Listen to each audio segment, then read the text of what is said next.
Good morning, dear students. We have done the explanation. We have done the introduction of the chapter polynomials. मैंने आपको बताया था कि polynomials क्या होता है और polynomials में क्या क्या चीज़ें उसके अंदर आएंगी. तो आज उससे रिलेटेड एक्सरसाइज हम शुरू करेंगे, which is exercise 2.1. Exercise 2.1 of NCERT. So first question is, which is very simple. Which of the following expressions are polynomial in one variable and which are not? State the reason for your answer.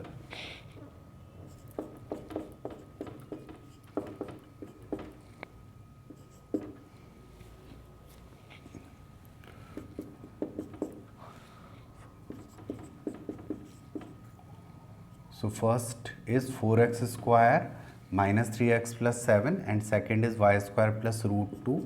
Third is 3 root 2 plus t root 2. Fourth, y plus 2 upon y. Fifth, x to the power 10 plus y cube plus t to the power 50.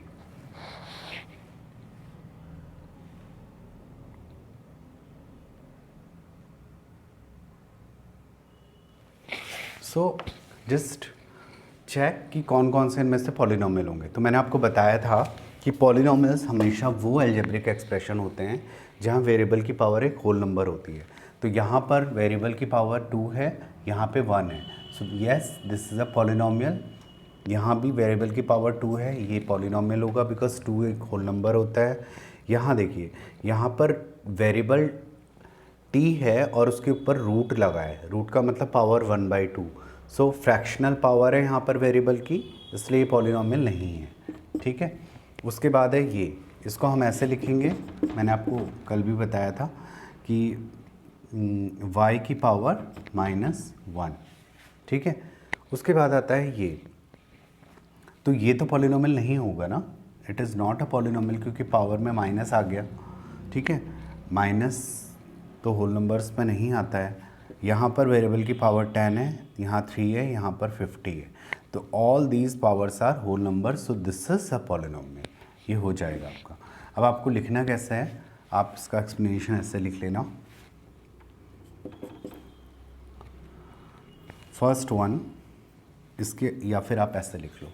इसके आगे इसको note करना, इसके आगे लिखना yes this is a polynomial. और कितने variable हैं इसमें? ओनली वन वेरिएबल x है सिर्फ. ठीक है. तो आप लिख दोगे इसमें वन वेरिएबल क्योंकि उसने पूछा है कि कितने वेरिएबल में है. ठीक है. यहाँ भी ये भी एक पॉलिनोमियल है और वन वेरिएबल में, तो सेम चीज़ आप यहाँ भी लिख दोगे. यहाँ पॉलिनोमियल नहीं है. ठीक है. सो हम लिखेंगे no, this is not a polynomial. क्यों नहीं है polynomial? Because the power of the variable is not a whole number. ठीक है. Because the power of the variable is not a whole number. Okay. So this is not a polynomial. Same definition यहाँ भी. ठीक है. कि ये भी polynomial नहीं है क्योंकि वेरिएबल की पावर एक होल नंबर नहीं है. और ये पॉलिनोमियल होगा. Yes, it is a polynomial in how many variables? x, y and t. 3 different variables are used. So yes, this is a polynomial in 3 variables. ठीक है. तो ये हो गया फर्स्ट क्वेश्चन का आंसर. सो आप नोट कर लो इसको. You can pause the video.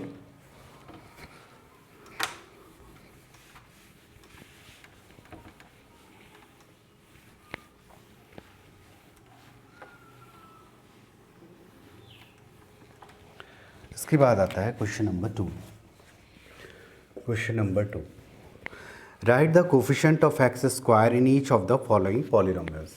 सो हमें बस कुछ पॉलिनोमियल्स दिए हैं और हमें एक्स स्क्वायर का कोफिशिएंट यहाँ पे लिखना है। तो मैंने आपको बताया था कि क्या मतलब है इसका, कोफिशिएंट का मतलब क्या है। जो भी टर्म एक्स स्क्वायर से मल्टीप्लाई हो रहा होगा वही उसका कोफिशिएंट है। So these are the algebraic expression given to us, और हमें पता लगाना है कि एक्स स्क्वायर का कोफिशिएंट यहाँ पे क्या है। सो आप देख सकते हो यहाँ पर एक्स स्क्वायर से कौन सा नंबर मल्टीप्लाई हो रहा है, कोई नहीं, यानी कि 1। सो हम क्या लिखेंगे यहाँ पर, coefficient of x square equal to 1। ठीक है, ओके। उसके बाद यहाँ पे भी कुछ मल्टीप्लाई नहीं हो रहा तो 1 मान सकते हैं, बट एक्स स्क्वायर में माइनस भी है। So coefficient of x square यहाँ पर हो गया -1। यहाँ पर एक्स स्क्वायर का कोफिशिएंट देखिए, now you can see easily coefficient of x square is π/2, और यहाँ तो एक्स स्क्वायर है ही नहीं, तो इसका मतलब उसका कोफिशिएंट क्या हो जाएगा,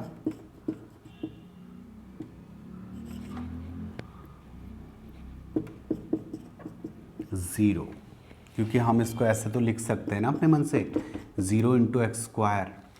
ठीक है, सो एक्स स्क्वायर का कोफिशिएंट यानी वहाँ पे 0 हुआ। ठीक है, तो इसको भी आप नोट कर लो।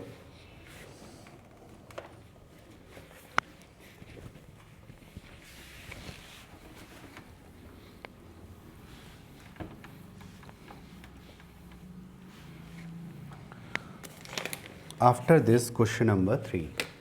सो थर्ड क्वेश्चन क्या बोल रहा है हमसे, give an example of each of binomial of degree 35 and a monomial of degree 100। हमें एग्जाम्पल देने हैं कि एक एग्जाम्पल, एक तो देना है बाइनोमियल ऑफ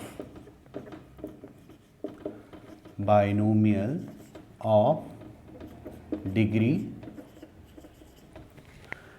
35, एक हमें इसका एग्जाम्पल देना है, एंड दूसरा देना है monomial of degree 100। So you know the meaning of both of these things. मैंने आपको बताया हुआ है, binomial means the polynomials which has 2 terms and degree means the highest power of the variable. तो यहाँ तो आप कुछ भी लिख सकते हो, बस आपको ध्यान ये रखना है कि 2 टर्म्स हैं। बाइनोमियल मीन्स 2 टर्म्स, तो एक टर्म में मैं कर लेता हूँ x की पावर 35, बिकॉज 35 तो होनी चाहिए ना पावर, क्योंकि उसने बोला है कि डिग्री 35 है। तो वेरिएबल आप यहाँ पे कोई नंबर भी लगा सकते हो अपने मन से, नहीं भी लगाओगे तो चलेगा। तो ये तो एक ही टर्म हुआ, अभी हमें तो बाइनोमियल बनाना है, यानी कि एक एक्स्ट्रा टर्म चाहिए। तो आप कुछ और लिख सकते हो, +50 लिख लो या 100 लिख लो या कुछ भी लिख लो, वट एवर यू नो। ठीक है, उसके बाद second one is monomial of degree 100, यानी it has only 1 term and which has the degree of 100, highest power of the variable will be 100। तो मैं y में भी ले सकता हूँ, t में भी ले सकता हूँ, कोई भी वेरिएबल में यूज़ कर सकता हूँ, x भी ले सकते हो आप। ठीक है, सो y⁴ 100, और यहाँ पे कोई नंबर लगाना चाहो तो लगा लो, नहीं तो it is the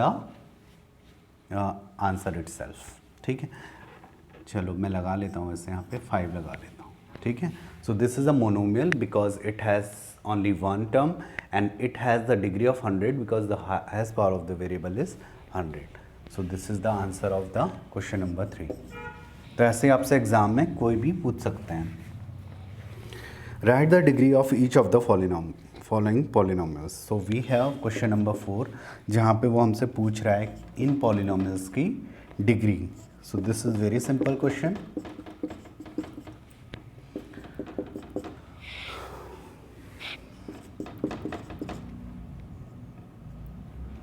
So just check कि उनकी डिग्री क्या होगी।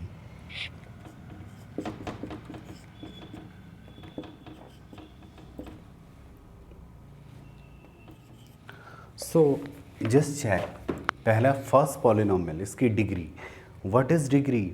The highest power of the variable. Power तो यहाँ भी है, यहाँ भी है, यहाँ भी है, लेकिन सबसे बड़ी पावर वेरिएबल की 3 है। सो इस पॉलिनोमियल की डिग्री 3 हो जाएगी। और अगर वो पूछता कि ये किस तरह का पॉलिनोमियल है, तो आप बोलते डिग्री के अकॉर्डिंग ये क्यूबिक पॉलिनोमियल है, क्योंकि इसकी डिग्री 3 है। यहाँ पे डिग्री कितनी बताइए? Highest power of the variable is 2। So यहाँ पे डिग्री हो गई आपकी 2। उसके बाद यहाँ पर वेरिएबल है t, जिसकी हाईएस्ट पावर प्लस 1 है। सो यहाँ पर आप डिग्री में लिख लोगे 1। यहाँ पे देखिए, ये तो एक कांस्टेंट पॉलिनोमियल है, मैंने बताया था आपको, कोई भी वेरिएबल यहाँ पर नहीं दिख रहा है। लेकिन अगर आप अपनी तरफ से कोई भी एक वेरिएबल इंट्रोड्यूस भी कर दो तो कोई फ़र्क नहीं पड़ता, क्योंकि x की पावर 0 या किसी भी वेरिएबल या नंबर की पावर 0 की वैल्यू क्या होती है? 1। तो ये 3 रहने वाला है। तो वैसे यहाँ वेरिएबल की पावर कितनी है? 0। So degree of this polynomial is 0। इससे ये पता चला कि कांस्टेंट पॉलिनोमियल की डिग्री हमेशा 0 रहती है। ठीक है, so you can just note down this.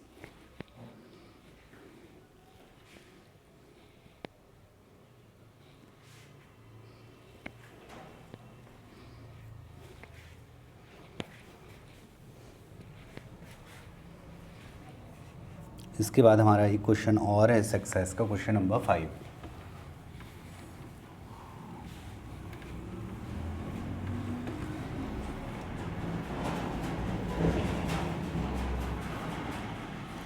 Question number 5 of exercise 2.1, classify the following as linear, quadratic and cubic polynomial. यहाँ पर हमें कुछ पॉलिनोमियल दिए हुए हैं और हमसे पूछा है कि डिग्री के अकॉर्डिंग उन पॉलिनोमियल्स का क्लासिफिकेशन हमें करना है कि वो किस तरह के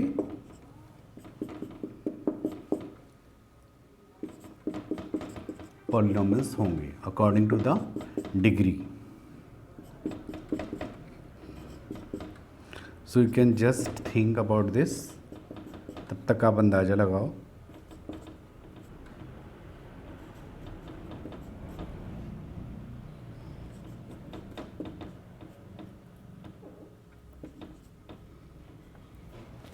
ओके फाइन।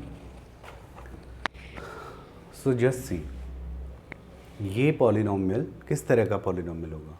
आप देख सकते हो कि इसकी डिग्री कितनी है? Highest power of the variable is 2। सो इसकी डिग्री है 2 है। ठीक है, सो इस पॉलिनोमियल की डिग्री है 2। सो ये कैसा पॉलिनोमियल होगा? Quadratic polynomial. Yes, quadratic polynomial. Simple. यहाँ डिग्री कितनी है? Highest power of the variable is 3। सो यहाँ आपकी डिग्री हो गई 3। तो ये कैसा पॉलिनोमियल है? डिग्री 3 वाले पॉलिनोमियल को हम क्या बोलते हैं? Cubic polynomial. So it is a cubic polynomial. Then after this, in this, what is the highest power of the variable? y की पावर 2। सो यहाँ पर आपकी डिग्री है 2। तो ये किस तरह का पॉलिनोमियल है? Again it is a quadratic polynomial. Fine. उसके बाद है यहाँ वेरिएबल की पावर 1 है, यानी डिग्री है हमारे पास 1। तो ये कैसा पॉलिनोमियल है? Linear polynomial. उसके बाद यहाँ वेरिएबल की पावर है 1। सो यानी कि डिग्री कितनी हो गई? 1। तो ये कैसा पॉलिनोमियल है? Linear polynomial. ठीक है, उसके बाद ये आर स्क्वायर है ना।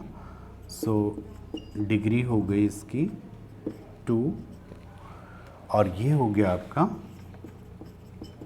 Quadratic polynomial. सिंपल। उसके बाद है डिग्री 3। ठीक है, डिग्री 3। सो किस तरह का पॉलिनोमियल है? Yes, cubic polynomial. So I think this is very easy topic, ये सबको समझ में आ रहा होगा और बहुत अच्छा टॉपिक है पॉलिनोमियल्स। लेकिन ये सिर्फ चैप्टर की स्टार्टिंग है, आगे ये चैप्टर डीप होता जाएगा, इसलिए छोटी मोटी चीज़ों को आप बहुत ध्यान से अच्छे से करो। ठीक है, and make your understanding better and better.